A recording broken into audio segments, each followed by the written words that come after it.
আজিও তৰুণৰ দৰে সক্ৰিয় গুৱাকুচি ৰিয়াজুদ্দিন সাহিত্য চৰ্চাৰে উজ্বলি উঠিছে ৬৫ বছৰীয়া ৰিয়াজুদ্দিন আহমেদ। নলবাৰী জিলাৰ গুৱাকুচি গাঁৱৰ এগৰাকী সৰ্বৰহী ব্যক্তি ৰিয়াজুদ্দিন আহমেদ। উৰেটো জীৱন সাহিত্য চৰ্চা সামাজিক ক্ষেত্ৰখনৰ সৈতে জড়িত ৬৫ বছৰীয়া ৰিয়াজুদ্দিন আহমেদ এতিয়াও তৰুণৰ দৰে সক্ৰিয় হৈ আছে। এগৰাকী লেখক হিচাপে পৰিচিত ৰিয়াজুদ্দিন আহমেদ বৰ্তমানে গুৱাকুচিৰ শংকৰাজান জাতীয় বিদ্যালয়ৰ উপাধ্যক্ষ হিচাপে শিক্ষা সেৱাৰ সৈতে জড়িত হৈ আছে। এগৰাকী ভাল শিক্ষক হিচাপে সুনাম থকা আহমেদে প্ৰতিদিনে নিজ বিদ্যালয়ত ছাত্ৰ ছাত্ৰীক শিক্ষাদান দি থকাৰ মাজতে সাহিত্য চৰ্চা আৰু সামাজিক ক্ষেত্ৰখনত নিবিড়ভাৱে জড়িত হৈ আছে। দলিত সাহিত্য একাডেমীৰ পৰা কৃতি শিক্ষক আৰু সমাজসেৱক বঁটাপ্ৰাপক নলবাৰী জিলা সাহিত্য সভাৰ প্ৰাক্তন কাৰ্যনিৰ্বাহক ৰিয়াজুদ্দিন আহমেদ বৰ্তমান গুৱাকুচি আঞ্চলিক শাখা সাহিত্য সভাৰ সভাপতি পদত কাৰ্যনিৰ্বাহ কৰি আছে। ইয়াৰ পূৰ্বে তেওঁ সম্পাদক পদত কাৰ্যনিৰ্বাহ কৰিছিল। গুৱাকুচি কহিনুৰ যুৱক সংঘ আৰু পুথিভঁৰালৰ হীৰক জয়ন্তী বৰ্ষ উদযাপন সমিতিৰ উপসভাপতি পদত কাৰ্যনিৰ্বাহ কৰি থকা ৰিয়াজুদ্দিন আহমেদ পূব বনভাগ মিলন এমই স্কুল গুৱাকুচি বালিকা এমই মাদ্ৰাছাৰ প্ৰাক্তন সভাপতি। তাৰোপৰি শিলপুতাবৰী হাইস্কুল পৰিচালনা সমিতিৰ প্ৰাক্তন কাৰ্যনিৰ্বাহক ৰিয়াজুদ্দিন আহমেদ ইতিমধ্যে সাহিত্য চৰ্চাৰে এগৰাকী লেখক হিচাপে পৰিচিত লাভ কৰিছে। ৰিয়াজুদ্দিন আহমেদৰ পুৱাৰ ৰদালি নামৰ প্ৰকাশিত কাব্যগ্ৰন্থখনে ইতিমধ্যে সমাদৃত হৈছে। ইপিনে তেওঁৰ আন এখন কবিতা আৰু এখন গল্প সংকলন শীঘ্ৰে প্ৰকাশ পাব। সাহিত্য চৰ্চা আৰু সামাজিক ক্ষেত্ৰখনত জড়িত ৰিয়াজুদ্দিন আহমেদ এগৰাকী সফল পিতৃ, সফল স্বামী। পত্নী সুফিয়া বেগম আৰু 2 পুত্ৰ বোৱাৰীৰ সৈতে এখন সুখৰ সংসাৰ ৰিয়াজুদ্দিন আহমেদৰ। অৰ্থনীতি বিজ্ঞানৰ স্নাতকোত্তৰ বৰপুত্ৰ মুস্তাক ৰছুল বৰ্তমান টেটৰ শিক্ষক, দ্বিতীয় পুত্ৰ স্নাতক ডিগ্ৰীধাৰী। ৰিয়াজুদ্দিন আহমেদৰ সাহিত্য চৰ্চা সামাজিক সেৱা অব্যাহত থাকক, আমাৰ ফালৰ পৰাও থাকিল শুভকামনা। শিক্ষক তথা কবি ৰিয়াজুদ্দিন আহমেদ গুৱাকুচি গাঁৱৰ এজন শান্তশিষ্ট ভদ্ৰলোক হয়, এইটো সকলোৱে জানে।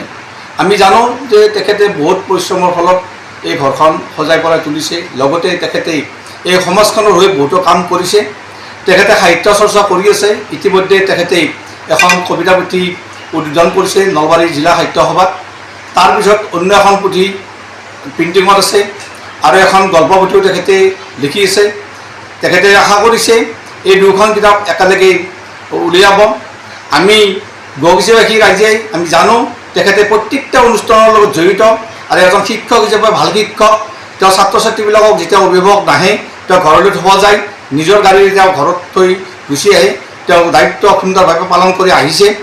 আৰু আমি জানো যে তেখেতে এই গাঁৱত থাকি গুৱাকুচি গাঁৱত থাকি যি দুখন কবিতা পুথি উলিয়াবলৈ সক্ষম হৈছে আৰু এখন গল্প পুথি তেখেতে লিখিছে। আমি ভাবিছোঁ যে গাঁৱত থাকি এই গাঁৱৰ পৰা তেখেতে যি সাহিত্য চৰ্চা আৰম্ভ কৰিছে এই বৰঙণিয়ে অসম সাহিত্য সভাত এটা যোগাত্মক দিশ ধাৰণ কৰিব বুলি আমি আশা ৰাখিছোঁ। তেখেতে এই অঞ্চলৰ বিভিন্ন স্কুল বা শিক্ষানুষ্ঠানবিলাকত তেখেতে জড়িত হৈ আছে। ইতিমধ্যে পূব বনভাগ মিলন এমই স্কুলত তেখেতে 6 বছৰৰ বাবে সভাপতি হৈছে।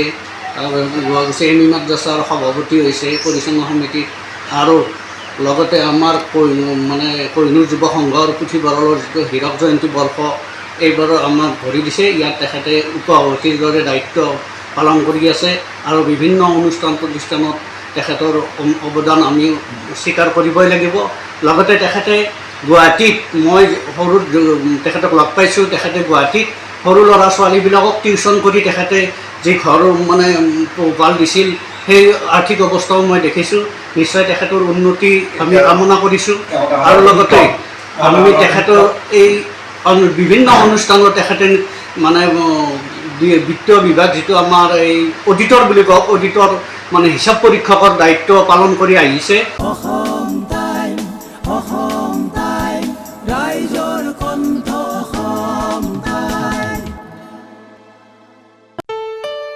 ঘৰত আনন্দ আৰু সম্পৰ্কৰ চমক বজাই ৰাখিবলৈ জৰুৰী হৈছে সকলো আনন্দময় মুহূৰ্তত মৰমৰ উপহাৰ দিয়াটো। সেইবাবে মধুশ্ৰী জুৱেলাৰ্ছে আনিছে সকলো ৰঙীন ক্ষণৰ বাবে বিশেষ গহনা। হীৰাৰে হওক, সোণৰে হওক বা ৰূপৰে হওক, শ্ৰেষ্ঠ ডিজাইনছ আৰু হলমাৰ্কযুক্ত গহনাই ৰাখে সম্পৰ্কক নিখুঁত। তেনেহ'লে আজিয়ে আনক আনন্দ মধুশ্ৰী জুৱেলাৰ্ছৰ সৈতে যোগাযোগ কৰক 7002800341 নাইবা ভিজিট কৰক LNB ৰোড নলবাৰী অসম।